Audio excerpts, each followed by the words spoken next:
নমস্কার বন্ধুরা, অরিজিতের রান্নাতে আপনাকে স্বাগতম। আজকে আমাদের রেসিপি হবে ভেন্ডি পাতুরি। তা প্রথমে আমি কড়াইতে পেঁয়াজ ভালো করে লাল করে ভেজে নিয়েছি, তারপরে ভেন্ডিগুলো তার সাথেই কষে নিয়েছি, দিয়ে দিয়েছিলাম একটু কালো জিরে। এবার সেই ভাজার মধ্যে আমি শুধু অ্যাড করে দিলাম সর্ষে বাটা। দেখুন, সর্ষে বাটা অ্যাড করার পর একটু পাতলা ঝোলটা লাগছে, কিন্তু এটাকে একটু ফুটিয়ে ভালো করে কষে নিতে হবে। সঙ্গে একটু অ্যাড করে দিলাম হলুদ গুঁড়ো, আর সঙ্গে পরিমাণ মতন নুন। এরপরে অ্যাড করে দিলাম একটুখানি চিনি। একটু মিষ্টি হলে ভালো লাগে। গরম ভাতের সঙ্গে এক থালা ভাতে ভেন্ডি পাতুরি উধাও হয়ে যাবে, বুঝতেই পারবেন না।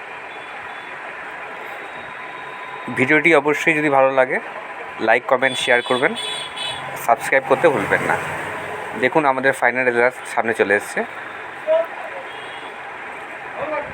দেখেই মনে হচ্ছে টেস্টি।